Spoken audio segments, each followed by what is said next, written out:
ব্রহ্মানন্দ মহারাজের ঝুলি থেকে রাতের গভীরে চুরি হয়ে যায় অলৌকিক এক বাক্স। সেই বাক্সের ভিতরে 150 বছর ধরে ঘুমিয়ে আছে ভয়ঙ্কর এক দানব। কোনো এক রহস্যময় নারীর ঈর্ষার ফলশ্রুতিতে খুলে যায় সেই বাক্সের ঢাকনার। জেগে ওঠে সেই দানব 150 বছরের খিদে নিয়ে। গল্পের সূত্রধার ও গল্প পাঠে আমি ব্রতদীপ, অন্যান্য চরিত্রে প্রদীপ্ত, পার্থ, সৌরভ, অভিজিৎ, বর্ষা, শিউলি, পিনাকি ও নবনীতা। শুরু হতে চলেছে আজকের গল্প জমিদার দিঘির রহস্য।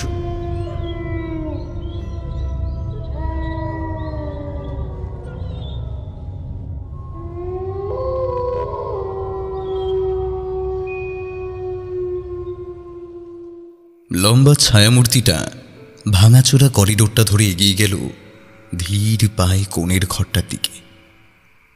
দেয়ালের খয়াটে পেট্রোম্যাক্সের আলোয় ভাঙাচোরা করিডোরটাকে যেন বড়ই রহস্যময় লাগছে এই মুহূর্তে।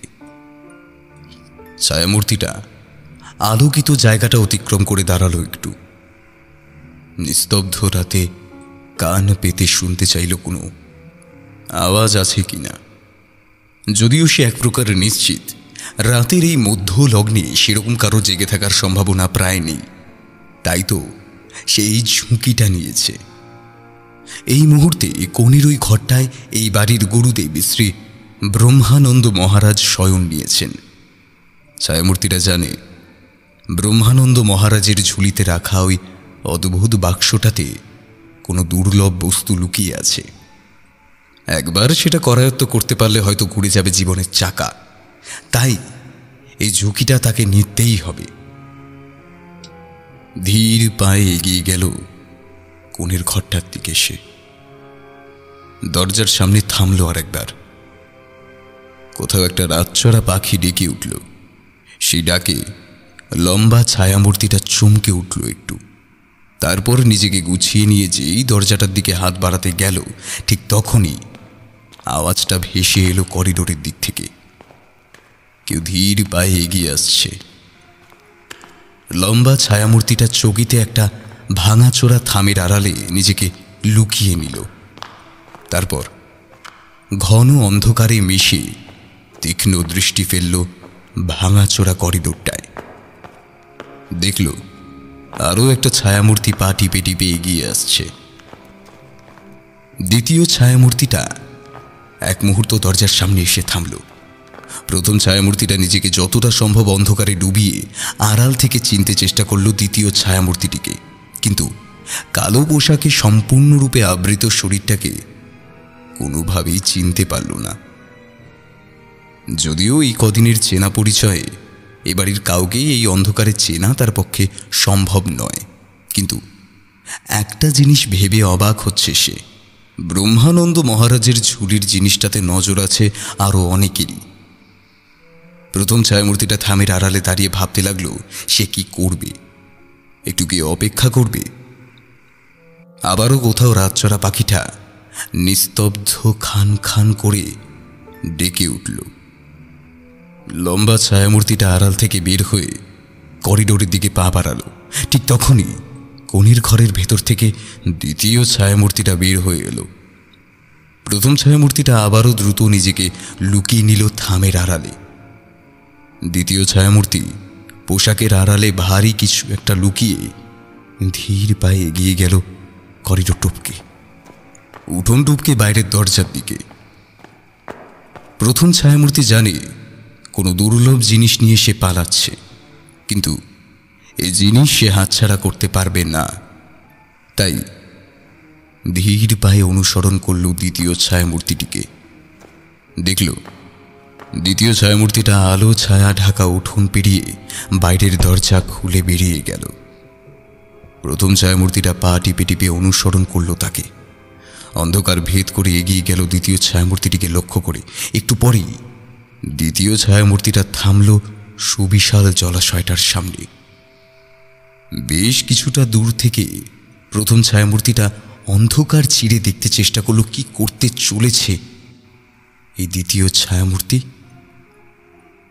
জমিদার বাড়ি থেকে ছিটকে আসা আলোয় যা সে দেখল তাতে তার বুকের ভিতর হৃৎপিণ্ডটা লাফিয়ে উঠল। দ্বিতীয় ছায়ামূর্তি নির্জনতা নিয়ে এতটাই নিশ্চিত ছিল, আর কারো উপস্থিতির কথা সে ভাবতেই পারেনি। তাই কাপড়ের আড়াল থেকে ধাতব বাক্সটা মাটিতে নামিয়ে রেখে দ্রুত হাতে তুলে ফেলল শরীরের সমস্ত পোশাক। প্রথম ছায়ামূর্তির নগ্ন মূর্তিটাকে দেখে চমকে উঠল। এ তো কোনো নারী মূর্তি। ওই তো উন্নত বক্ষ নগ্ন রূপে প্রকাশিত। কোনো নারী এত দুঃসাহসিক, এত নির্লজ্জ হতে পারে? নগ্ন মূর্তিটা ধাতব বাক্সটা হাতে তুলে ধীর পায়ে নামল জলাশয়টার মধ্যে। তারপর বেশ কিছুটা এগিয়ে জলাশয়ের বিশেষ একটা কোণে মাটির মধ্যে পুঁতে রাখল বাক্সটা জলের গভীরে। একবার কোণের দিকে জলাশয়ের পাড়ে দাঁড়িয়ে থাকা বিশাল অর্জুন গাছটার দিকে তাকালো সে। তারপর ঠোঁটের কোণে রহস্যময় একটা হাসি নিয়ে জলাশয় থেকে উঠে এসে পড়ে নিল একটু আগে ছিঁড়ে যাওয়া পোশাকগুলোকে।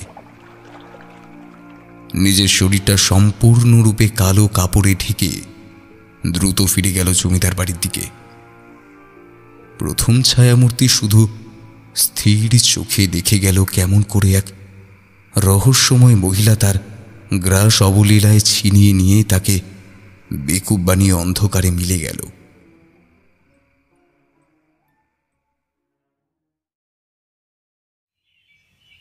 সকাল হবার আগেই জমিদার বাড়িতে হুলুস্থুলু বেঁধে গেল।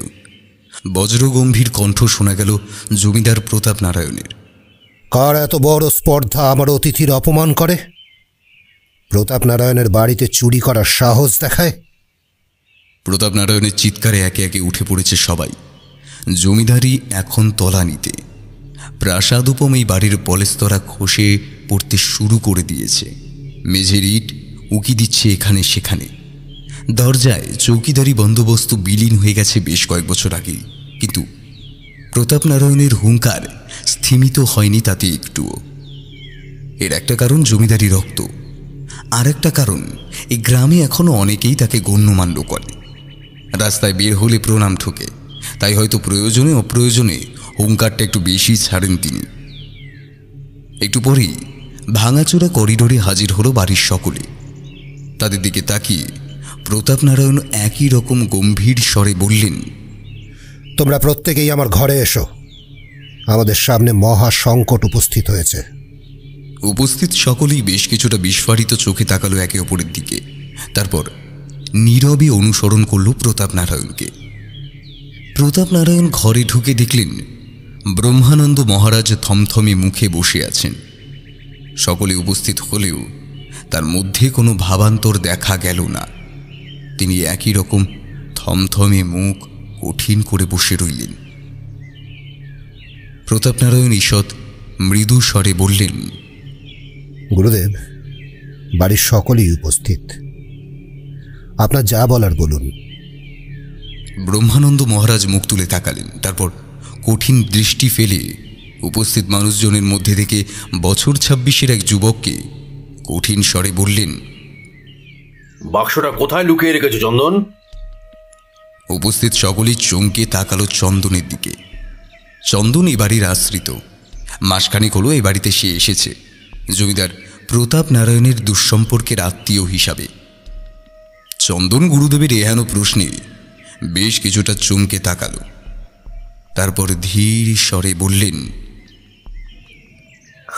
আমি কোনো বাক্স চুরি করিনি গুরুদেব। মিথ্যে কথা!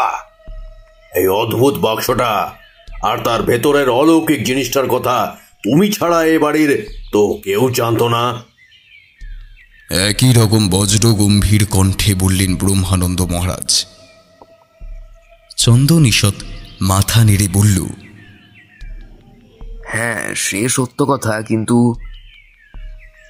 চন্দনকে কথাটা শেষ করতে না দিয়ে প্রতাপ নারায়ণ বেশ কিছুটা আশ্চর্য হয়ে জিজ্ঞেস করলেন, গুরুদেব, কি অলৌকিক জিনিস আছে এই বাক্সের মধ্যে, যার জন্য আপনি এত উদ্বিগ্ন, এত উতলা হয়ে উঠেছেন? ব্রহ্মানন্দ মহারাজ এক পলক স্থির দৃষ্টি ফেললেন। তারপর বললেন, ওই বাক্সের মধ্যে কয়েকশো বছর ধরে ঘুমিয়ে আছে কাপ্পা। কাপ্পা? সেটা আবার কি? প্রতাপনারায়ণ একই রকম আশ্চর্য স্বরে বললেন। ব্রহ্মানন্দ মহারাজ এক পলক উপস্থিত সকলকে দেখে নিয়ে কঠিন স্বরে বললেন, আমি আজ 3 ক্রোশ দূরে সুবলদিঘি গ্রামে যাচ্ছি। সেখানে বজ্র মুক্তি যজ্ঞ আছে। আশা করছি আগামীকাল অপরাহ্নের মধ্যে ফিরে আসব। ফিরে এসে তোমাদের সব বলবো, কেমন? তারপর একটু থেমে ধীর স্বরে বললেন, জানি না তার মধ্যে কোনো ভয়ঙ্কর দুর্ঘটনা ঘটবে কি না। উঠে পড়লেন ব্রহ্মানন্দ মহারাজ।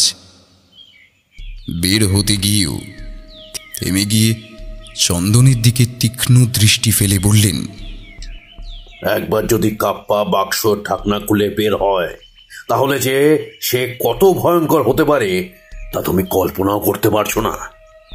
এতগুলো বছর ভীষণ খিদে নিয়ে সে বন্দী হয়ে আছে। সুযোগ পেলে সে তার প্রচণ্ড খিদে মেটাতে মরিয়া হয়ে উঠবে। তাই সে বাক্স যত দ্রুত আমার কাছে ফিরিয়ে দেবে ততই মঙ্গল। বলেই দ্রুত পায়ে ঘর থেকে বেরিয়ে গেলেন ব্রহ্মানন্দ মহারাজ। ব্রহ্মানন্দ মহারাজ বেরিয়ে গেলে গোটা ঘরটায় যেন শ্মশানের নীরবতা নেমে এলো। কেমন যেন একটা অজানা আশঙ্কার চাদর বিছিয়ে গেল গোটা ঘরটায়। প্রতাপনারায়ণ স্থাণুবৎ হয়ে দাঁড়িয়ে থাকা মানুষগুলোর দিকে তাকিয়ে বললেন, তোমরা এখন যাও। আমি সন্ধ্যাকালে তোমাদের সাথে এ নিয়ে আলোচনা করব। আর বৌমারা, তোমরা গুরুদেবের প্রাতরাশের ব্যবস্থা করো।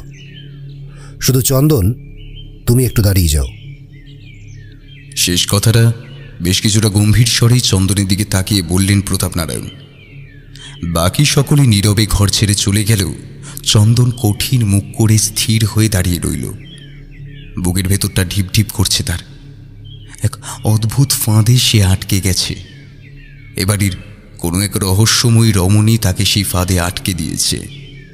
তাই বুকের মধ্যে চরম এক অস্বস্তি নিয়ে সে অপেক্ষা করতে লাগলো প্রতাপনারায়ণের পরবর্তী নির্দেশের জন্য। একটু পরেই প্রতাপনারায়ণ গমগমে গলায় জিজ্ঞেস করল, চন্দন, গুরুদেব তোমায় যা বলল তা কি সত্যি? চন্দন কিছু একটা বলতে গিয়েও থেমে গেল। প্রতাপনারায়ণ এক মুহূর্ত কিছু একটা ভাবল, তারপর গম্ভীর স্বরে বলল, ঠিক আছে, তুমি এখন এসো। আমি এখন জমি জমার কাজে বাইরে যাচ্ছি। ফিরে এসে তোমার সাথে কথা বলবো। চন্দন যাওয়ার জন্য পা বাড়াল। তারপর মুখ ঘুরিয়ে বলল, আমি স্বীকার করছি আমি জিনিসটা চুরি করতে চেয়েছিলাম, কিন্তু সেদিন ওটা আমি চুরি করার আগেই ওটা অন্য কেউ চুরি করে নিয়েছে। অন্য কেউ? বেশ কিছুটা ভুরু কুচকে জিজ্ঞেস করলেন প্রতাপনারায়ণ। হ্যাঁ, কোনো মহিলা, এবং সে এই বাড়িরই কেউ। ধীর স্বরে বলল চন্দন। প্রতাপনারায়ণ তীক্ষ্ণ দৃষ্টি ফেলল চন্দনের উপর। তারপর ততোধিক তীক্ষ্ণ কণ্ঠে বললেন, আশা করছি তুমি সত্যি বলছো? চন্দন ঈষৎ মাথা নাড়ল। প্রতাপনারায়ণ একই রকমভাবে বললেন, তুমি প্রমাণ করতে পারবে? চন্দনের চোখের সামনে অনাবৃত একটি নারীর শরীর ভেসে উঠল এক মুহূর্তের জন্য। তারপর ধীর স্বরে বলল, আমায় 2 দিন সময় দিন। 2 দিন নয়, কাল গুরুদেব আসার আগেই তোমাকে এসব কিছুর সমাধান করতে হবে, আর উদ্ধার করতে হবে সেই বাক্স। গুরুদেবের কথা শুনে বুঝতে পারছো নিশ্চয়ই কত বড় বিপদ আমাদের জন্য অপেক্ষা করছে। চন্দন ঈষৎ মাথা নেড়ে বলল, আমি চেষ্টা করব। বলে মৃদু পায়ে বেরিয়ে গেল চন্দন। চন্দন বেরিয়ে গেলে প্রতাপনারায়ণ ঘরের ভিতর ভীষণ এক দুশ্চিন্তা নিয়ে পায়চারি করতে শুরু করলেন। মনে মনে ভাবতে লাগলেন, কে এই কাপ্পা? কত হিংস্র সে! কেই বা হতে চলেছে তার খিদের শিকার? সন্ধেবেলায় পুজোর ঘর থেকে শাঁখের আওয়াজটা ভেসে আসতেই নড়ে উঠল চন্দন। এবার যেতে হবে সন্ধ্যের সভায়। সারাদিন অনেক ভেবেও আতিপাতি খুঁজেও কালকে রাতের রহস্যময় মহিলাকে সে কিছুতেই চিহ্নিত করতে পারেনি। যাকেই দেখেছে তাকেই মনে হচ্ছে এই হবে নিশ্চয়ই, কিন্তু মনে হওয়াই সার, সুনির্দিষ্ট কোনো প্রমাণ তার হাতে নেই। কালকে গুরুদেব আসার আগেই সব সমাধান করতে হবে তাকে, কিন্তু কিভাবে? একবার ভেবেছিল আজ গভীর রাতে গিয়ে জলাশয়ের গভীর থেকে যেমন করেই হোক বাক্সটা খুঁজে নিয়ে আসবে, কিন্তু পরক্ষণেই অন্য একটা চিন্তা মাথায় এলো। চুপি চুপি ওটা যদি তুলে নিয়ে আসে তাহলেই প্রমাণ হবে বাক্সটা সেই চুরি করেছিল। এখন ভয় পেয়ে ফেরত দিচ্ছে। তার কাছে উপায় এখন একটাই, সেই রহস্যময় মহিলাকে চিহ্নিত করা, তারপর তাকে দিয়ে সব স্বীকার করানো। কিন্তু আদৌ কি এটা সম্ভব হবে? মনের ভেতরে অস্বস্তি নিয়ে ঘরের বাইরে পা বাড়ালো চন্দন, কিন্তু করিডোরে পা দিয়ে থমকে গেল সে।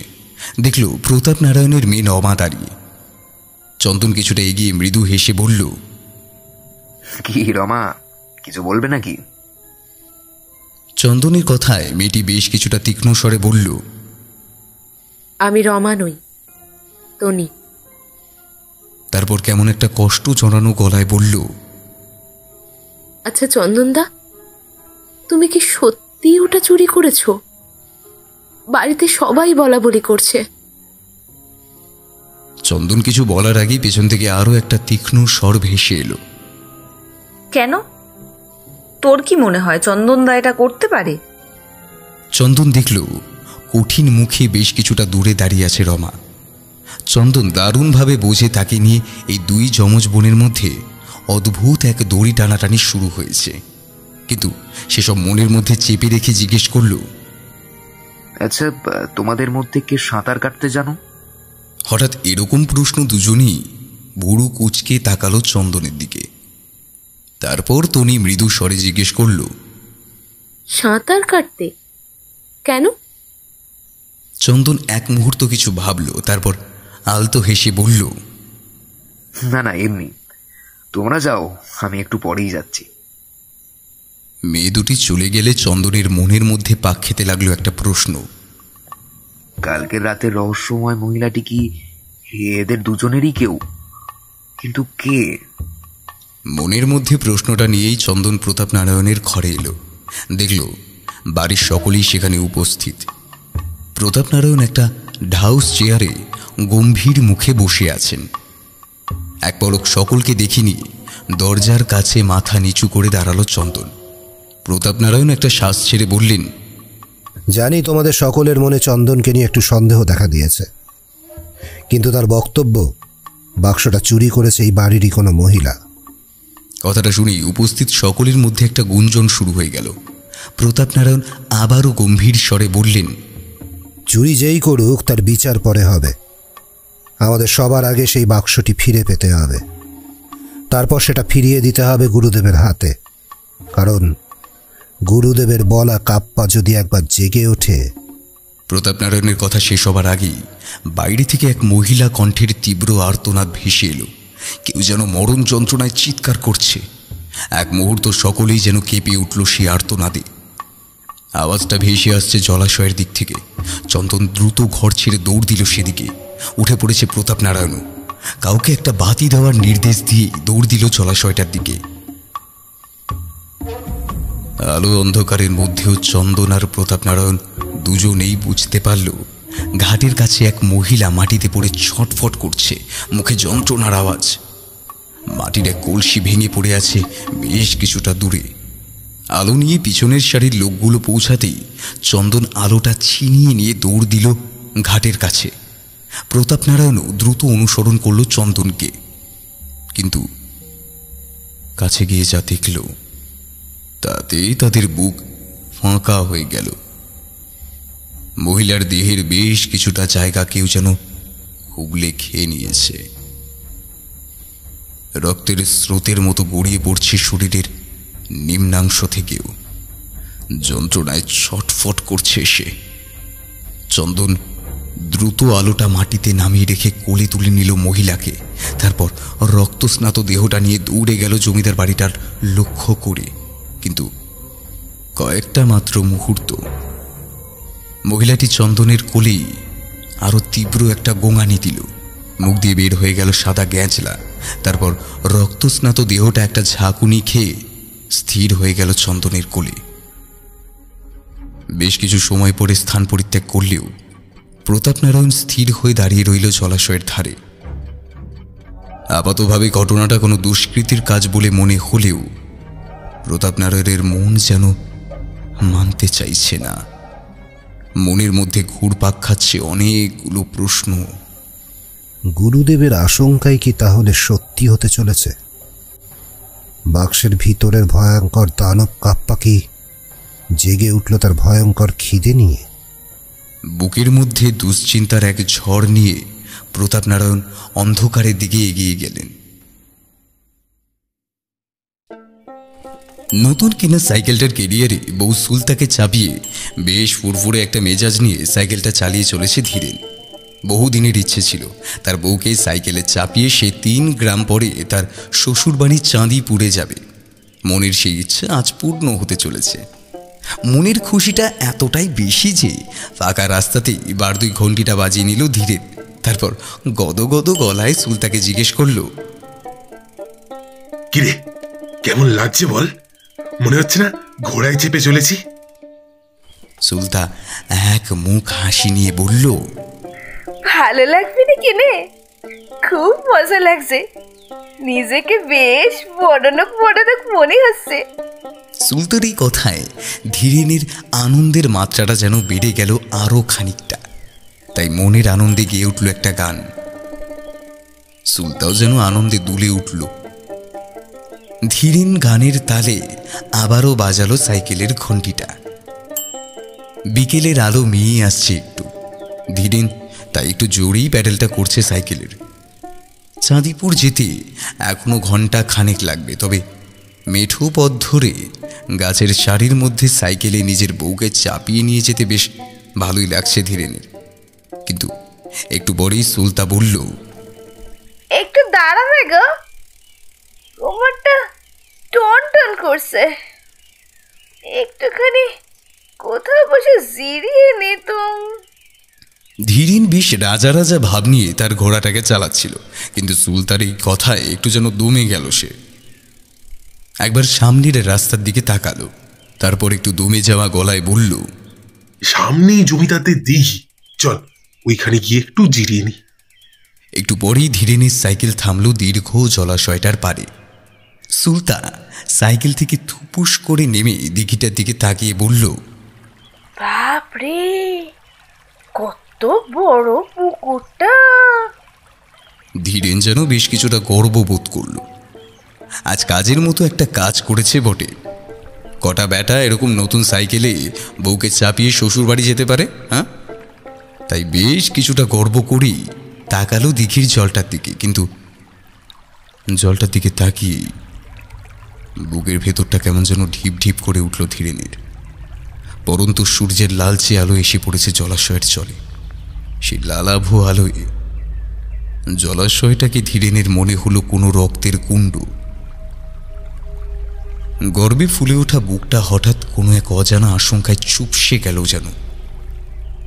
মনের অস্বস্তিটা কাটাবার জন্য পকেট থেকে শালপাতার একটা মোটা বিড়ি বের করে ধরালো। সুলতান কেমন একটা খুশি আর আশ্চর্যের রেশ নিয়ে এগিয়ে গেল সিঁড়ির ধাপ ধরে দিঘির জলের দিকে। টলটলে জল তুলে নিল আঁচলা ভরে, চোখে মুখে একটু জল দিল। কি মিঠে জল, শরীর যেন জুড়িয়ে যায়। কিন্তু হঠাৎই থেমে গেল সুলতা। দিঘির জলে বেশ কিছুটা দূরের জলে বড় বড় বুদবুদের মতো উঠে আসছে। বেশ খানিকটা অবাক হয়ে ঘাড় ঘুরিয়ে সুলতা জিজ্ঞেস করল, হ্যাঁ গো, এই দিঘিতে কি অনেক বড় বড় মাছ আছে? ধীরেন এক মুখ ধোয়া ছেড়ে বলল, সে তো থাকবেই, জমিদারদের দিঘি। তারপর হাতের বিড়িটা ফেলে দিয়ে জলের মধ্যে বুদবুদগুলোকে দেখে বলল, ওই দেখ, মনে হয় কোনো বড় মাছ খাই মারছে। চল, এবার যেতে হবে। সুলতা মাথা নেড়ে বলল, দাঁড়াও, আর এক গ্লাস জল নি। বলি দুহাত জড়ো করে যেই জল তুলতে যাবে তখনই পিছন থেকে ধীরেনের ভয়ার্ত কণ্ঠস্বরটা শোনা গেল। জলের মধ্যে ওটা কি? সুলতান চমকে তাকিয়ে দেখল তার থেকে মাত্র হাত দুয়েক দূরে এক বিভৎস প্রাণী মুখ উঁচিয়ে তার দিকে এগিয়ে আসছে। ধীরেন চিৎকার করে উঠল, তাড়াতাড়ি উঠে আয়। কিন্তু সুলতার শরীর যেন অবশ হয়ে গেছে, সে নড়তেও পারছে না। ভয়ঙ্কর প্রাণীটা জলের উপর শরীরটা ভাসিয়ে এক তীক্ষ্ণ জান্তব আওয়াজ তুলে তীব্র বেগে এগিয়ে গেল। ধীরেন বিস্ফারিত চোখে দেখল ভয়ঙ্কর প্রাণীটাকে এক মুহূর্ত। তার মনে হলো এটা কোনো বিশাল কুমির, কিন্তু কুমিরের দেহটা এরকম কচ্ছপের মতো কেন? নাকি অত্যাধিক ভয়ে সব গুলিয়ে যাচ্ছে? নিজেকে দ্রুত গুছিয়ে নিয়ে ধীরেন ছুটে গেল সিঁড়ির ধাপ ধরে। সুলতার কাছে গিয়ে তার হাত ধরে একটা হ্যাচকা টান দিতে গেল, কিন্তু তার আগেই ভয়ঙ্কর জলজ প্রাণীটা আরও একবার ভয়ঙ্কর আওয়াজ তুলে তার নখরযুক্ত হাত দুটো দিয়ে তীর বেগে টেনে নিল সুলতার প্রায় অবশ্যই। সুলতা আর্তনাদ করে উঠল, বাঁচাও, বাঁচাও, বাঁচাও। ছাড়, ছাড়, ছাড় বলে ধীরেনও আরো একবার লাফ দিয়ে সুলতানের হাতটা ধরতে গেল, আর শরীরটা শক্ত ঘাটে ঠোকর খেয়ে আছড়ে পড়ল ইট বের হয়ে থাকা একটা ধাপে। নাক মুখ ফেটে গড়িয়ে পড়ল রক্ত। ধীরেন সেই রক্তে ভাসা মুখটা নিয়ে স্থির চোখে দেখল কেমন করে সেই হিংস্র প্রাণীটা তার সুলতাকে নিয়ে একটু একটু করে জলের গভীরে ডুব দিল। বুক ঠেলে কান্না বের হয়ে এলো ধীরেনের। সুলতা, সুলতা! একটু পরই চারপাশ থেকে লোকজনদের ছুটে আসতে দেখা গেল। তাদের হাতে মোটা মোটা বাঁশের লাঠি। সন্ধে এখনো পুরোপুরি নামেনি। সেই আলো ছায়ার চাদর ছিঁড়ে লোকগুলো ওভাবে আসতে দেখে বোঝাই যাচ্ছে তারা ভয়ঙ্কর কোনো পরিস্থিতি মোকাবিলার জন্য ছুটে আসছে এভাবে। লোকগুলোর মধ্যে চন্দনকেও দেখা গেল, যদিও তার হাতে লাঠি বা ওই জাতীয় কোনো অস্ত্র নেই। সে দৌড়ে দিঘির ঘাটে এসে দেখল একটি লোক রক্তাক্ত মুখে শুয়ে আছে। দ্রুত তাকে তুলে জিজ্ঞেস করল, কি হয়েছে? ওভাবে চিৎকার করলে কেন? ধীরেন কাপা কাপা গলায় চোখটা বেশ কিছুটা বিস্ফারিত করে বলল, জল, জল দানো আমার সুলতাকে।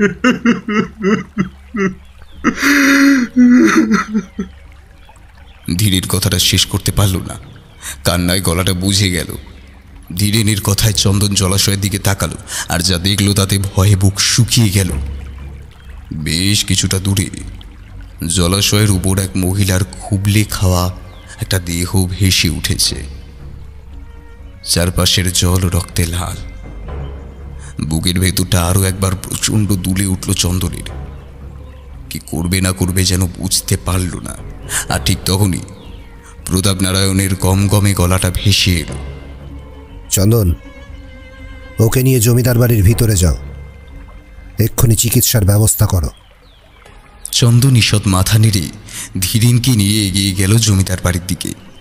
যেতে যেতে শুনতে পেল প্রতাপ নারায়ণ উপস্থিত লোকগুলোকে নির্দেশ দিচ্ছেন, মৃতদেহটা তোলার একটা ব্যবস্থা কর, আর সুবল জেলেকে খবর দে, কাল দিঘিতে জাল নামাবো। আমিও দেখি কি সেই দানো। প্রতাপ নারায়ণ আরও কিছু বলে চললেন, কিন্তু চন্দন সেসবকে টপকে এগিয়ে চলল জমিদার বাড়ির দিকে। শুধু মনের ভেতর ধারালো ফলার মতো বিচ্ছে বেশ কয়েকটা প্রশ্ন। সত্যি কি কাপাধানো ধরা পড়বে সুবল জেলের জালে, নাকি সে ভয়ঙ্কর খিদে নিয়ে অপেক্ষা করছে আরো অনেককে গ্রাস করার জন্য? ধীরেন বলে লোকটাকে বেশ কিছুক্ষণ আগে তার বাড়িতে ফিরিয়ে দিয়ে এসেছে চন্দন। লোকটা কেমন যেন থ হয়ে গেছে। একটা বাক্স যেন বদলে দিল কত কিছু, বদলে দেবে আরো কত। বুকের মধ্যে সেই অস্বস্তিটা নিয়ে চন্দন বিছানায় এসে শুল। আজ তার খাওয়া দাওয়ার ইচ্ছে বিশেষ ছিল না, তাই দায়সারা করে খেয়ে চলে এসেছে নিজের ঘরে। কোনো কিছুই ভালো লাগছে না। কাল যদি জাল নামে আর ওই বাক্সটা ওঠে তাহলে তাকে সকলেই সন্দেহ করবে, কিন্তু তারপর আদৌ আর জমিদার বাড়িতে তার ঠাঁই হবে? এই রহস্যময় মহিলাটির কোনো হদিশই জোগাড় করতে পারেনি সে এখনো। আদৌ কি পারবে তাকে খুঁজে পেতে? একবার ভাবল যদি আজ রাতের অন্ধকারে চুপি চুপি গিয়ে জলের ভেতর খুঁজে দেখে, কিন্তু ভাবনাটা মাথায় আসতেই বুকের ভেতরটা দুলে উঠল চন্দনের। কিন্তু কেন? সে কি দানুটার ভয়, নাকি অন্য কোনো কারণ আছে? মনের ভেতর অনেকগুলো বর্ষার ফলা নিয়ে চন্দন ঘুমের দিকে হাঁটতে শুরু করলো। বাইরের দরজাটা আলতো হাতে খুলে ধীর পায়ে এগিয়ে গেল চন্দন জলাশয়টার দিকে। তারপর কোনো দিকে না তাকিয়ে নেমে পড়ল জলে। কিন্তু শরীরটা তো হালকা লাগছে কেন, যেন মনে হচ্ছে পালকের তৈরি। আরও একটা ব্যাপার অবাক লাগছে চন্দনের, জলের মধ্যে নামলেও এতটুকু শীত করছে না তার। হালকা শরীরটা নিয়ে জলের ভেতর ডুব দিল চন্দন। জলের ভিতরে অন্ধকারে চোখ বড় করে খুঁজতে লাগলো বাক্সটা। যেমন করেই হোক খুঁজতে হবে বাক্সটাকে। জল কেটে চন্দন এগিয়ে গেল আরো কিছুটা। একটু পরেই জলের ভিতর ধীরেনকে দেখে চমকে উঠল চন্দন। দেখল ধীরেন তার বউয়ের সাথে বসে গল্প করছে। ধীরেনদা কখন এলো? ওকে তো একটু আগে বাড়িতে রেখে এলাম, মনে মনে ভাবল চন্দন। আরও কিছুটা এগিয়ে গিয়ে ধীরেনকে কিছু একটা বলতে গেল চন্দন, আর ঠিক তখনই পেছন থেকে জান্তব চিৎকারটা শুনতে পেল।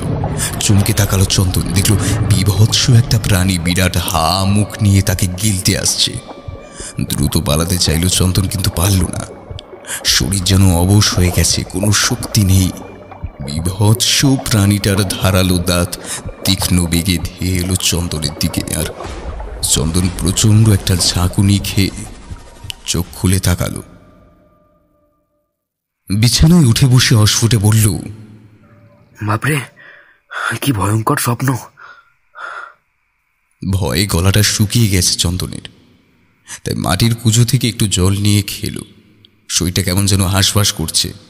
বিছানা ছেড়ে উঠে জানলার কাছে গিয়ে দাঁড়ালো একটু, তারপর জানলা দিয়ে এক মুহূর্ত তাকিয়ে রইল জলাশয়টার দিকে।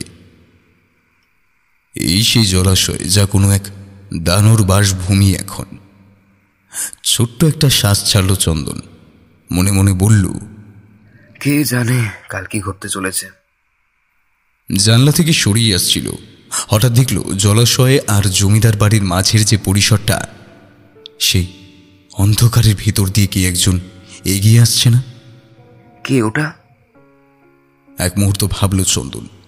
তার অনুমান যদি সত্যি হয়, তাহলে এই সেই রহস্যময় নারী যে বাক্সটা চুরি করে লুকিয়ে রেখেছে জলাশয়ের গভীরে, এখন কি সেটাই উদ্ধার করতে গিয়েছিল? কিন্তু তা কি করে হয়? এই জলের ভিতরেই তো বাস করছে সেই হিংস্র কাপ্পা। কেউ কি সব জেনেও তার খিদের শিকার হবে?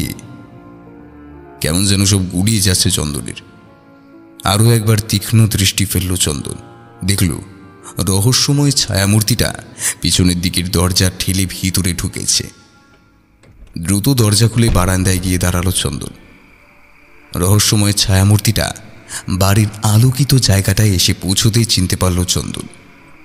চিবুক কঠিন হয়ে গেল আপনা থেকেই। অস্ফুট স্বরে সে বলল, এ তো রমা। কিন্তু পরক্ষণেই মনের ভেতরটা দুলে উঠল। এ কি রমা না টনি? কে? মনের ভেতর কেমন একটা চুরকি ঘুরতে লাগলো চন্দনের। স্থির চোখে শুধু দেখল কেমন করে ছায়ামূর্তিটা দ্রুত ঘরের ভেতর অদৃশ্য হয়ে গেল। মনের মধ্যে চুরকির ঘূর্ণিটা নিয়ে ঘরের ভিতর ফিরে এলো চন্দন। বুকের ভিতর বর্ষার ফলাটা আরো ধারালো হলো, যেন যে শুধু নীরবে এখন ক্ষরণ ঘটাচ্ছে বুকের ভিতর, ঘটাবেও সারা রাত। সকাল হতেই জলাশয়ের পারে লোকের ভিড় জমতে শুরু করল। ভিড় দেখে মনে হচ্ছে শুধু এই গ্রামেরই নয়, পাশাপাশি দু একটা গাঁ থেকেও লোকজন এসেছে। তারা বেশ খানিকটা তফাতে দাঁড়িয়ে বড় বড় চোখ করে তাকিয়ে আছে জলাশয়ের দিকে। প্রতাপনারায়ণ সুবলের দিকে তাকিয়ে বলল, কি সুবল, জাল বেশ মজবুত তো? সুবল মাথা নেড়ে বলল, হ্যাঁ কর্তা, এ জালে 20 কিলো ওজনের বোয়ালো কাত হয়ে যাবে, আপনি কিচ্ছুটি চিন্তা করবেননি। প্রতাপনারায়ণ বেশ কিছুটা চিন্তিত মুখে বললেন, মাছ হলে তো এত চিন্তা ছিল না, এ তো কোনো এক দৈত্য হাজার খিদে নিয়ে জেগে উঠেছে। সুবল আবার মাথা নেড়ে বলল, ওসব দৈত্য টৈত্য কিছু নয় কর্তা, এগুলো কোনো কামট বা ঘড়িয়াল, জলের ভিতর বলে এমনি মনে হচ্ছে। আপনি দেখেন না, এই সুবল জেলের কামাল, আধ ঘন্টার মধ্যে ও বেটাকে জালে জড়িয়ে আপনার পায়ে ফেলছি। প্রতাপনারায়ণ মনে মনে বললেন, কোনো কামড় বা ঘড়িয়াল কি এভাবে মানুষের দেহ খুবলে খায়? এতটা হিংস্র কি হতে পারে? কিন্তু মুখে কিছু বলল না। জানে এই ধরনের এক বজ্ঞা মানুষদের বলেও কিছু লাভ নেই, তাই মুখে শুকনো একটা হাসি নিয়ে বলল, বেশ, দেখি তুমি ধরতে পারো কিনা। আপনি নিশ্চিন্ত থাকুন কর্তা। এই চল রে, জালটা নামা। বলি সুবল তার দলবল নিয়ে এগিয়ে গেল জলাশয়ের দিকে। প্রতাপনারায়ণের মনের ভিতর কেমন একটা চাপা ঝড় বইতে শুরু করল। সুবল যতই বলুক, তার মন বলছে ব্রহ্মানন্দ মহারাজের বলা এই ভয়ঙ্কর কাপ্পাই তার ভীষণ খিদে নিয়ে অপেক্ষা করছে জলের অন্ধকারে। জলাশয়ের ভিতরে সত্যি কোনো জলদৈত্য আছে কিনা দেখার জন্য জমিদার বাড়ির সকলেই উপস্থিত হয়েছে, কিন্তু চন্দন দেখল সকলে উপস্থিত হলেও রমা নেই। কি ব্যাপার? ধীর পায়ে এগিয়ে গিয়ে তনিকে জিজ্ঞেস করল, রমা আসেনি কেন? মেয়েটি হাসতে হাসতে বলল, আবারও ভুল করলে তো। আরে বাবা, আমি রমা, তনি বাড়িতে। কাল সন্ধ্যে থেকে তো তনির খুব জ্বর গো, উঠতেই পারছে না একেবারে। আমি তো আসার আগে দেখে এলাম, কম্বল মুড়ি দিয়ে শুয়ে রয়েছে বেচারা। চন্দন কিছু একটা বলতে গিয়েও থেমে গেল, শুধু আলতো হেসে বলল, ও আচ্ছা। সুবলের লোকজন বেশ উদ্যম নিয়ে নেমে পড়েছে জলে। তাদের মধ্যে ভয়ের লেশ মাত্র নেই, বরং জলের ভেতর সেই লৌকিক বা অলৌকিক প্রাণীটাকে ধরার জন্য বদ্ধপরিকর তারা। একটু পরে জালে ভারী কিছু একটা আটকা পড়ল। সুবলের পেশি টান টান হয়ে গেল। উপস্থিত জনতার মধ্যে কৌতূহল আর ভয় বেড়েই গেল হঠাৎই। প্রতাপনারায়ণ অস্থির হয়ে পায়চারি করতে শুরু করলেন। সুবল জল থেকেই হাঁক দিল, আটকেছে কর্তা। তারপর দলের লোকেদের নির্দেশ দিল, কঠিন করে টান মার, আরো জোরে আরো জোরে। লোকগুলো প্রাণপণে টান দিল জালের দড়ি ধরে, কিন্তু এক পাও এগোতে পারল না। কেউ যেন প্রবল শক্তিতে আটকে রেখেছে তাদের জাল। সুবলের গাল বেয়ে দরদর করে ঘাম ঝরছে। চিবুক কঠিন করে সে ধমক দিল, আরে হ্যাঁচকা মার। নির্দেশ পেতেই দলের লোকগুলো একসাথে জালের দড়ি ধরে হ্যাচকা টান দিল, কিন্তু এক মুহূর্ত, একটু পরেই জলটা হালকা হয়ে উঠে এলো আর লোকগুলো ছিটকে পড়ল একে অপরের গায়ে। উপস্থিত জনতা কৌতূহল বসে আরও খানিকটা এগিয়ে গেল। প্রতাপনারায়ণ উত্তেজনার বসে এগিয়ে গেল জলের ধারটায়, কিন্তু একটু পরেই সুবল আর তার দলবল জল থেকে উঠে এলো প্রায় শূন্য জালটা নিয়ে। জলের ভেতরে দু একটা মাছ আটকা পড়ে লেজ নাড়লেও অন্য কিছুই ছিল না সেখানে। পরিবর্তে জালের মাঝখানটায় বিরাট একটা গর্ত। কেউ যেন ভয়ঙ্করভাবে ছেড়ে দিয়েছে জালটা।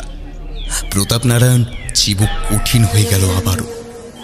বুকের ভেতর আশঙ্কার বিন্দুটা বড় হতে লাগলো নিজে থেকে। চন্দন এগিয়ে এসে কিছুটা একটা বলতে যাচ্ছিল, কিন্তু তখনই চোখ গেল বাড়ির জানালার দিকে। দেখল সেখানে তনি দাঁড়িয়ে তীক্ষ্ণ দৃষ্টিতে দেখে চলেছে সব। অপরাহ্নের আলো মুড়ে আসার আগেই ফিরে এসেছেন ব্রহ্মানন্দ মহারাজ। প্রতাপনারায়ণের মুখে সব শুনে তিনি শুধু গম্ভীরই হননি, উদ্বেলিতও হয়েছেন ভীষণ পরিমাণে। এই মুহূর্তে জমিদার বাড়ির সকলেই উপস্থিত হয়েছে মহারাজের ঘরে। সকলের মুখে চাপা কৌতূহল। চন্দন দেখল তনিও একটা মোটা চাদর গায়ে জড়িয়ে গুটিসুটি দিয়ে বসে আছে। প্রতাপনারায়ণই শুরু করলেন, গুরুদেব, আপনি তো সবই শুনলেন, তাহলে এখন উপায়? ব্রহ্মানন্দ মহারাজ আলতো করে মাথা নাড়লেন। তারপর গম্ভীর স্বরে বললেন, ঘটনাক্রমে তো বোঝাই যাচ্ছে বাক্সটা জলের গভীরে কেউ রেখেছে, আর সেখান থেকে বের হয়েছে কাপ্পা। আমি এই ভয়টাই পাচ্ছিলাম। সে যাই হোক, উপায় তো কিছু করতেই হবে, না হলে গোটা গ্রাম উজাড় হয়ে যাবে। এত বছরের খিদে কি আর দু একটাতে মেটে? হিসাব অনুযায়ী প্রতিপক্ষকাল অন্তর তার শক্তি দ্বিগুণ হবে। এখন জলাশয় আছে, কিন্তু আমি জানি শক্তি বৃদ্ধি পেলে সে জল থেকে উঠে আসবেই। তার আগে যেভাবেই হোক বন্দি করতে হবে তাকে। ব্রহ্মানন্দ মহারাজ চুপ করলে ঘরের মধ্যে যেন এক অস্বাভাবিক নীরবতা নেমে এলো। শুধু বেশ কিছু মানুষের নিঃশ্বাসের শব্দ ঘুরতে লাগলো ঘরের বাতাসে। কিছু মুহূর্ত পরে প্রতাপনারায়ণ মৃদু স্বরে জিজ্ঞেস করলেন, কিন্তু গুরুদেব, কেই কাপ্পা? এত এত খিদে কেন তার? মহারাজ মাথা নেড়ে বললেন, আগে সেটাই বলি তোমাদের, না হলে হয়তো সঠিক অনুধাবন করতে পারবে না কত ভয়ানক সে হতে পারে। এই জিনিসটি আমি পেয়েছি আমার গুরুদেব শ্রী চন্দ্রনাথ দেবের কাছ থেকে। তিনি বাক্সবন্দি ভয়ঙ্কর প্রাণীটি পেয়েছিলেন এক জাপানি সন্ন্যাসীর কাছ থেকে। কাপ্পা আসলে এক ধরনের জলদৈত্য, যা দেখতে অনেকটা কুমির আর কচ্ছপের মাঝামাঝি। এদের হাঁটা চলা অনেকটা ছোট শিশুর মতো হয়। আপাতভাবে এদের এত ভয়ঙ্কর বলে মনে না হলেও যখন এদের খিদে পায় তখন এদের মতো ভয়ঙ্কর আর হিংস্র কেউ নেই। গুরুদেবের কাছে যেটুকু শোনা, ওই জাপানি সন্ন্যাসী নাকি তার সঙ্গীকে নিয়ে সুন্দরবনের দিকে ভ্রমণ করছিলেন। পথের মধ্যে ক্লান্ত হয়ে তারা এক জলাশয়ের ধারে একটু বিশ্রাম নেন, আর তখনই উঠে আসে ওই জলদৈত্য জলাশয় থেকে। কিছু বুঝে ওঠার আগেই হিংস্রভাবে আক্রমণ করে তাদের এবং এক সঙ্গীকে গ্রাস করে নেয় চোখের পলকে। তখন ওই জাপানি সন্ন্যাসী ক্রুদ্ধ হয়ে মন্ত্র বলে বন্দি করে ভয়ঙ্কর ওই হিংস্র প্রাণীটিকে। যেহেতু ভয়ঙ্কর প্রাণীটি ওদের দেশের কাপ্পা জলদৈত্যের মতো অনেকটাই দেখতে, তাই তিনি নাম দিয়েছিলেন কাপ্পা। ব্রহ্মানন্দ মহারাজ এক মুহূর্ত থামলেন। ঘরের মধ্যে আবারও থমথমে নীরবতা নেমে এলো। উপস্থিত সকলের উপর এক পলক দৃষ্টি ফেললেন মহারাজ, তারপর আবার বলতে শুরু করলেন, গুরুদেবের কথা অনুযায়ী ওই দানর বন্দিদশা যখন 150 বছর পূর্ণ হবে, তখন তাকে গভীর জঙ্গলের জনমানবহীন কোনো স্থানে মাটির ভিতরে কবর দিয়ে তার উপর স্থাপন করতে হবে বেদি। সেই বেদি হবে অলৌকিক ক্ষমতার অধিকারী, কারণ সে বেদির উপর বসে যদি কেউ 6 ঋতু সাধনা করে তাহলে সে অলৌকিক ক্ষমতার অধিকারী হতে পারবে। আগামী শুক্রবার সে 150 বছর পূর্ণ হতে চলেছে।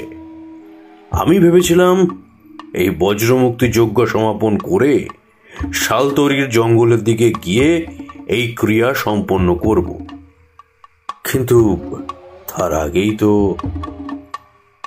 মহারাজের কথা শেষ হবার আগেই বেশ কয়েক জোড়া চোখ ঘুরে গেল চন্দনের দিকে। অজান্তেই কেমন এক অপরাধের চাদর যেন বিছিয়ে গেল চন্দনের উপর। শুধু প্রতাপনারায়ণ গম্ভীর মুখে বসে ভেবে চললেন অন্য কিছু। আবারও এক নিস্তব্ধতা নেমে এলো ঘরে। এই নিস্তব্ধতাকে টপকে প্রতাপনারায়ণ বললেন, ঘটনা পরম্পরা এটা স্পষ্ট, ওই হিংস্র কাপ্পা লুকিয়ে আছে জলের গভীরে, কিন্তু তাকে আবারও কিভাবে বাক্সবন্দি করা যায় তার কোনো উপায় বলুন মহারাজ। যদি কোনো লোকবল লাগে আমি তার ব্যবস্থা করব। মহারাজ মাথা নেড়ে বললেন, না, কোনো লোকবল নয়, মন্ত্র বলের দরকার। আমি তার ব্যবস্থা করছি, তোমরা চিন্তা করো না। কিন্তু সবকিছুর ঊর্ধ্বে আমার যে ওই বাক্সটা চাই। আমি মন্ত্র বলে তাকে তুলে আনবো জলাশয় থেকে ভূমিতে, কিন্তু সেই মুহূর্তেই তাকে প্রলুব্ধ করে বন্দি করতে হবে বাক্সের মধ্যে। মহারাজ আর কিছু বলার আগে চন্দন ধীর গলায় বলল, আমি জানি সে বাক্স কোথায় লুকিয়ে রাখা আছে, আর কেই বা। কথাটা শেষ করল না চন্দন। এক মুহূর্ত চিবুক কঠিন করল, তারপর একই রকম ধীর স্বরে বলল, আমি সেই বাক্স তুলে আনবো মহারাজ, আপনি বাকি সব প্রস্তুতি নিন। ব্রহ্মানন্দ মহারাজ ঈষৎ মাথা নেড়ে গম্ভীর স্বরে বললেন, বেশ, তোমরা সকলে এখন যাও, আমি একটু একলা থাকব। তারপর একটু থেমে প্রতাপ নারায়ণের দিকে তাকিয়ে বললেন, কাল একটা ভয়ঙ্কর কিছু ঘটতে চলেছে। আমি আমার সর্বোচ্চ চেষ্টা করব তাকে বন্দি করার, কিন্তু আমি নিজেও জানি না আমি কতটা সফল হব বা সফল আদৌ হব কি না। তাই মর্মান্তিক যদি কিছু ঘটে তার জন্য মানসিক প্রস্তুতি রেখো, কেমন? বলি উঠে পড়লেন আসন ছেড়ে। ঘর থেকে এক এক করে বেরিয়ে গেল সকলে ধীর পায়ে, বেরিয়ে গেল চন্দনও। প্রতাপ নারায়ণ পা বাড়াতে গিয়েও থেমে গেলেন।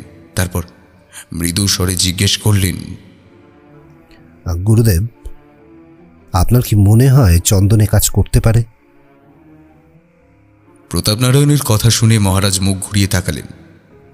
তারপর ভারী স্বরে বললেন, সেদিন রাতে আমি যখন শয়ন করতে যাচ্ছি তখন ওই ছেলেটি আমার ঘরে আসে।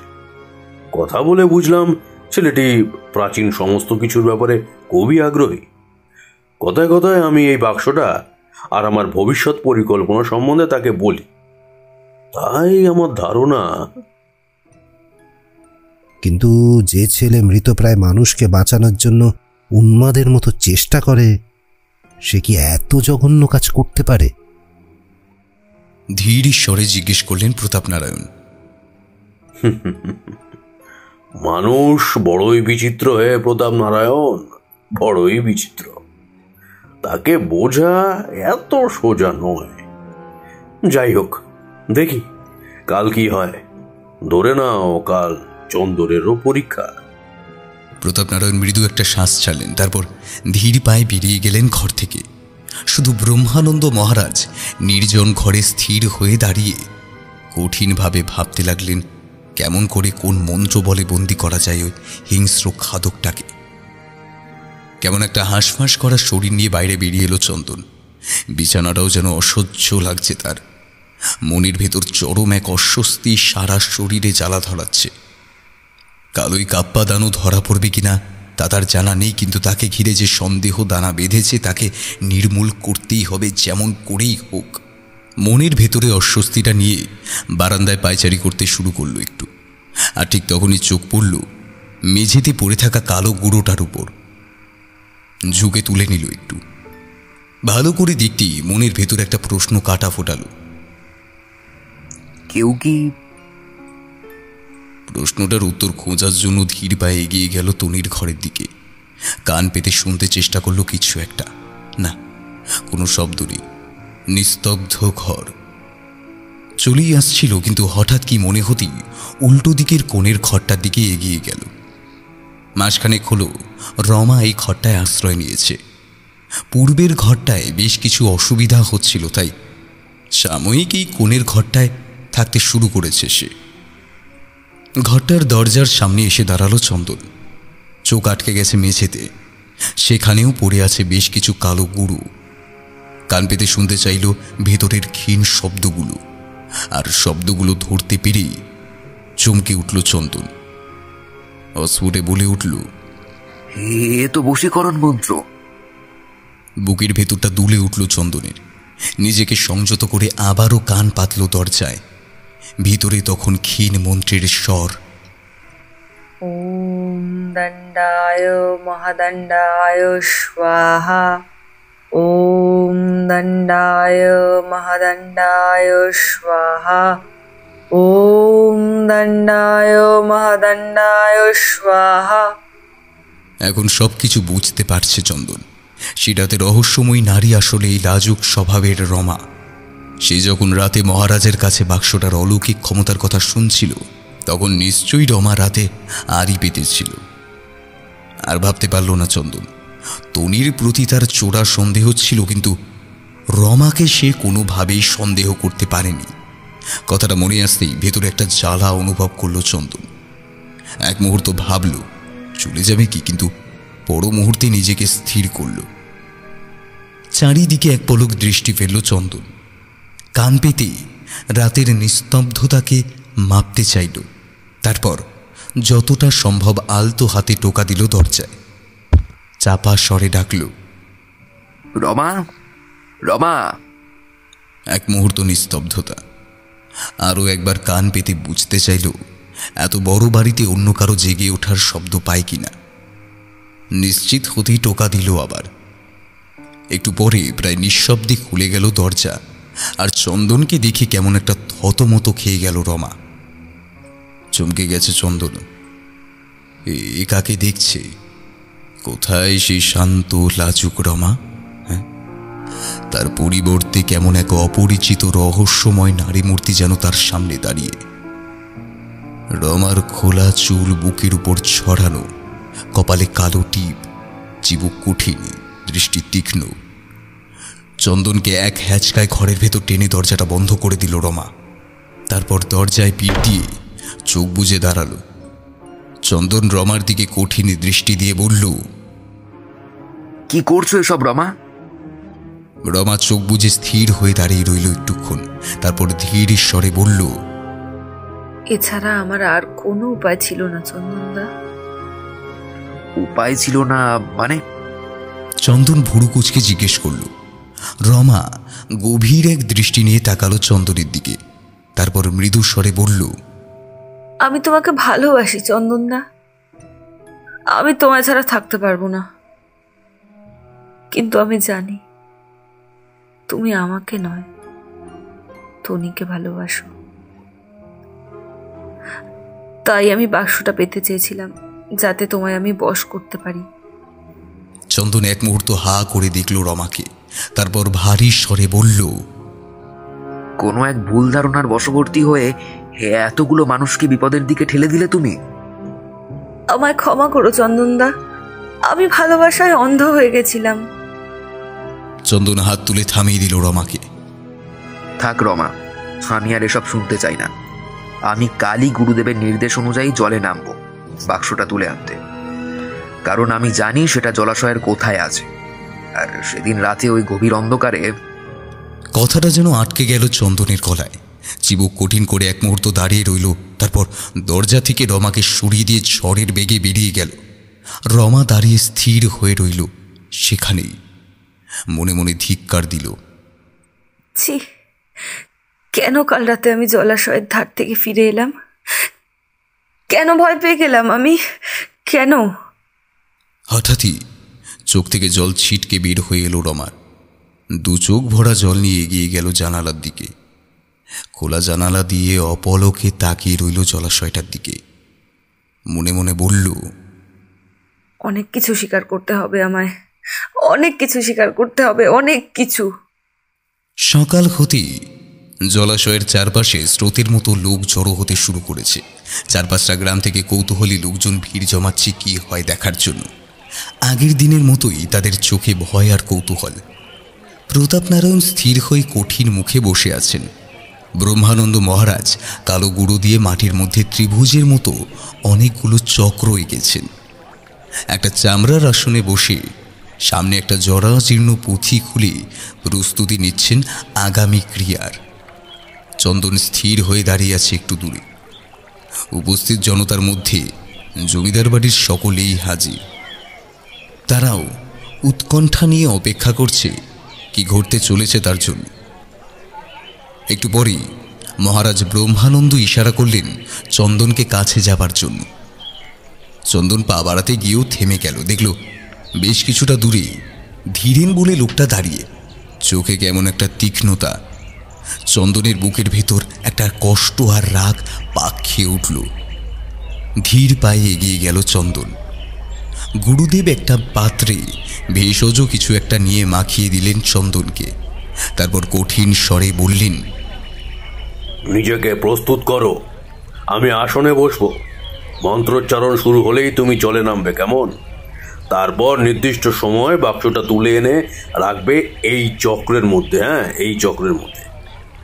কিন্তু একটা কথা মনে রাখবে, মন্ত্রোচ্চারণ শুরু হলেই জেগে উঠবে কাপ্পা, আর জেগে উঠলে সে ভীষণ বেগে আক্রমণ করতে চাইবে তোমাকে।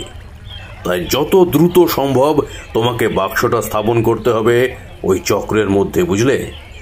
আশা করি তুমি পরিস্থিতির গভীরতা উপলব্ধি করতে পারছো। চন্দন ঈষৎ মাথা নেড়ে এগিয়ে গেল জলাশয়ের দিকে। জলে পা দেওয়ার আগে তাকালো একবার উপস্থিত মানুষগুলোর দিকে। চন্দন চুকিতে একবার রমা আর তনিকে খুঁজতে লাগলো। দেখল জমিদার বাড়ির আর সকলের মাঝে দাঁড়িয়ে আছে রমা। আজ আর তাকে চিনতে ভুল হয়নি চন্দনের, কিন্তু তনিকে কোথাও দেখতে পেল না। বুঝল তনি এখনো বিছানায় শুয়ে আছে। এক মুহূর্ত চন্দনের মনে হলো তনির এই জ্বর কি শুধুই অসুখ, নাকি কোনো ঈর্ষান্বিত রমণীর কালা জাদুর ফল। চিন্তার করে হারিয়ে গিয়েছিল চন্দন। ব্রহ্মানন্দ মহারাজের গুরুগম্ভীর মন্ত্রোচ্চারণ কানে আসতেই চমক ভাঙল। মহারাজ কালচক্রের সামনে উপবিষ্ট হয়ে উচ্চ স্বরে করে চলেছেন মন্ত্রোচ্চারণ। ওম কেলি মহাকেলি কলা ভেঙ্গা। চন্দন দ্রুত পায়ে নামল জলে। যেমন করেই হোক তাকে উদ্ধার করতে হবে বাক্সটা। মনে মনে ভাবল, আর কেউ যেন ওই ভয়ঙ্কর কাপ্পার শিকার না হয়। কেন জানি না। জলে নেমেই চন্দন রমার দিকে আরো একবার তাকালো। দেখল চোখের ইশারায় পশ্চিম কোণের অর্জুন গাছটাকে নির্দেশ করছে। এক মুহূর্ত ভাবল চন্দন, তারপর দ্রুত সাঁতরে গেল পশ্চিম দিকে অর্জুন গাছটাকে লক্ষ্য করে। ডুব দিল জলের তলায়। ভিতরে অতল অন্ধকার।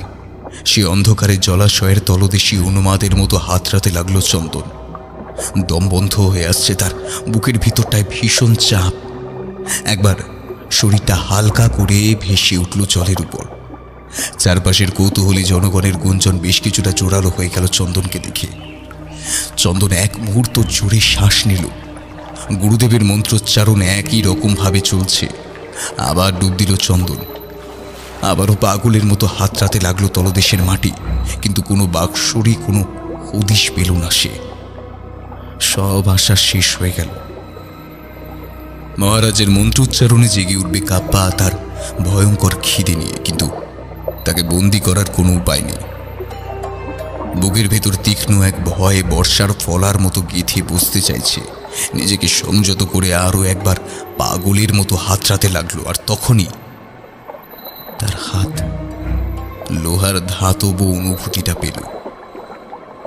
চন্দনে হ্যাঁচকা টানে তুলল বাক্সটাকে। তারপর যতটা দ্রুত সম্ভব শরীরটা ভাসিয়ে দিয়ে এগিয়ে চলল জল কেটে। কিন্তু মাত্র কয়েকটা হাত গিয়েছে, ঠিক তখনই জলের ভেতর প্রচণ্ড আলোড়ন শুরু হলো। জলের গভীর থেকে বিশাল আকারের বুদবুদ উঠে আসতে লাগলো আওয়াজ করে জলের উপর। গুঞ্জনরত জনতা স্থবির হয়ে গেল এই দৃশ্য দেখে। শুধু ব্রহ্মানন্দ মহারাজের মন্ত্রোচ্চারণ ছাড়া আর কোনো শব্দই শোনা গেল না। চন্দন জলের আলোড়ন আর বুদবুদ দেখে থেমে গিয়েছিল এক মুহূর্ত, কিন্তু নিজেকে দ্রুত সংযত করে আবারও এগিয়ে যেতে লাগলো। আর ঠিক তখনই জল তোলপাড় করে জান্তব এক আওয়াজ তুলে ভেসে উঠল কাপ্পা। চকিত দৃষ্টিতে চন্দন দেখল হিংস্র পশুটাকে। লকলকে জীব, হিংস্র দাঁত, ক্ষুধার্ত দৃষ্টি। চন্দনকে দেখে তীব্র বেগে এগিয়ে এলো জল ছিঁড়ে। চন্দন সাঁতারের গতি বাড়ালো, কিন্তু কাপ্পা তত ধীর গতিতে এগিয়ে এলো চন্দনের দিকে। চন্দনের দম ফুরিয়ে আসছে, বেশি শিথিল হয়ে আসছে একটু একটু করে। গতিও ধীর হয়ে আসতে চাইছে, কিন্তু তবু দাঁতে দাঁত চেপে এগিয়ে গেল চন্দন। কাপ্পা আরও বেশ খানিকটা এগিয়ে এসে প্রকাণ্ড হাঁ মুখ দিয়ে ক্রাশ করতে চাইল চন্দনকে, কিন্তু তার ধারালো দাঁত চন্দনকে স্পর্শ করার আগেই চন্দন প্রায় শূন্যে লাফ দিয়ে উঠে এলো জলের একেবারে কিনারায়। তারপর বাক্সটি যথাসম্ভব দৃঢ় করে ধরে জল থেকে উঠে এগিয়ে গেল কালো চক্রটিকে লক্ষ্য করে।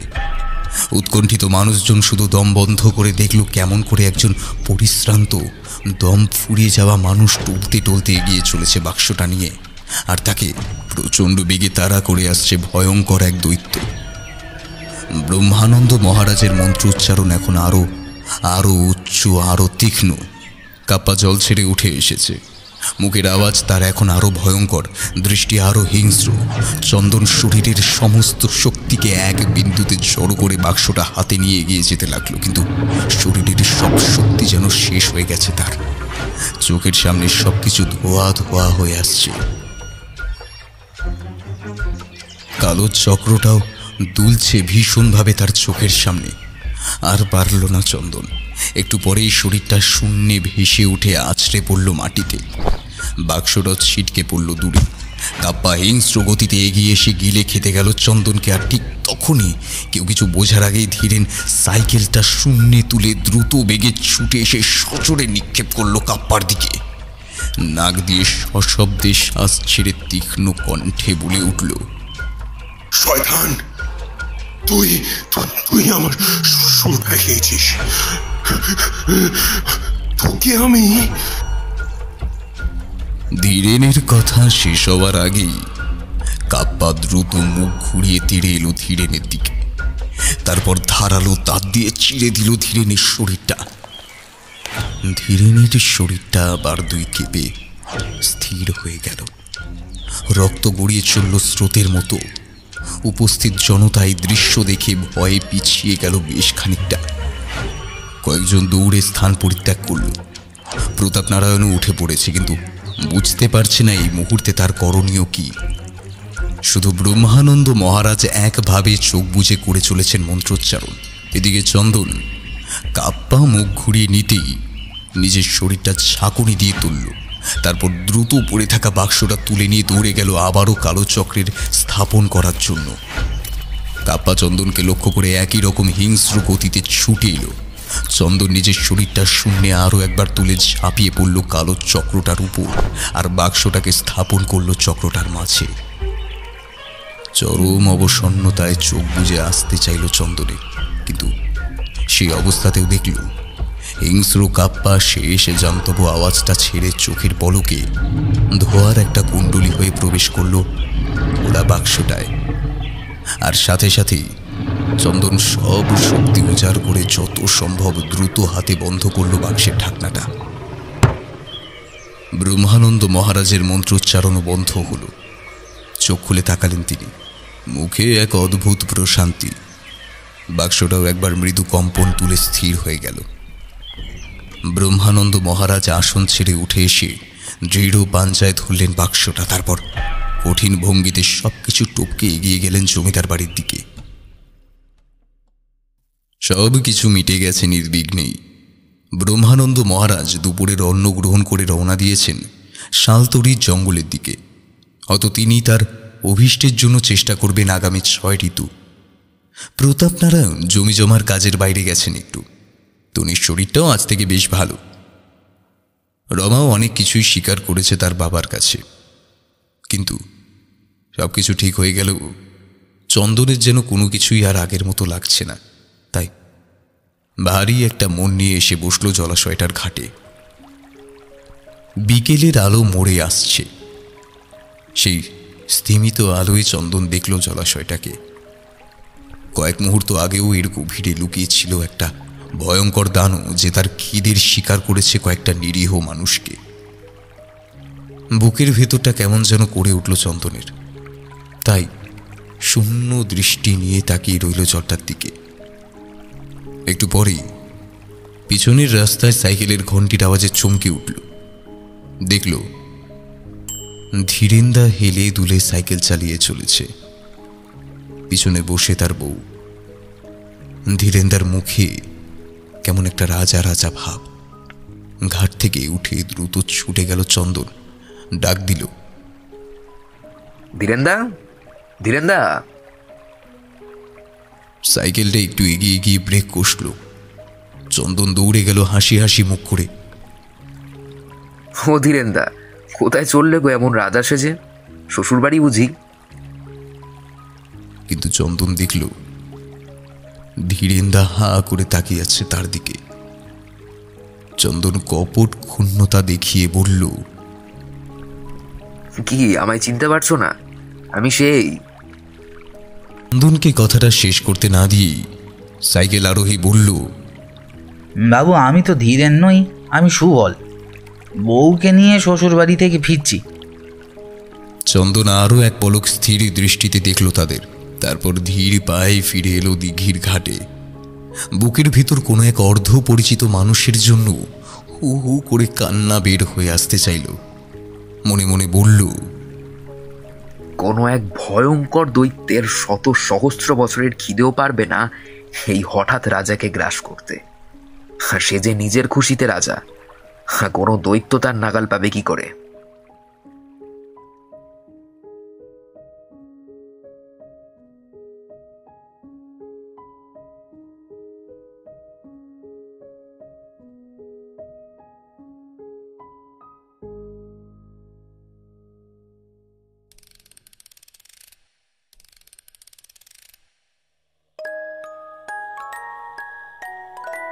শুনছিলেন লেখক হেমন্ত দত্তর কলমে জমিদার দিঘির রহস্য। সম্পাদনা এবং কাস্টিংয়ে সৌরভ এবং শ্রেয়া। পরিচালনা ও ভিডিওর ভিজুয়াল এফেক্টসে সৌরভ এবং প্রায়ণ। এডিটিংয়ে বিকণ্ঠ। পোস্টার ডিজাইন কৃষ্ণেন্দু মণ্ডল। আমাদের গল্পটি ভালো লেগে থাকলে লাইক করে দেবেন এবং আপনাদের মূল্যবান মতামত কমেন্টে জানাতে ভুলবেন না। আরও নতুন নতুন গল্প শুনতে চ্যানেলটি সাবস্ক্রাইব করে পাশে থাকা বেল আইকনটি প্রেস করে দেবেন, যাতে নতুন কোনো গল্প এলে তা সরাসরি সবার আগে পৌঁছে যায় আপনার কাছে। শুনতে থাকুন মিডনাইট ফ্যান্টাসি।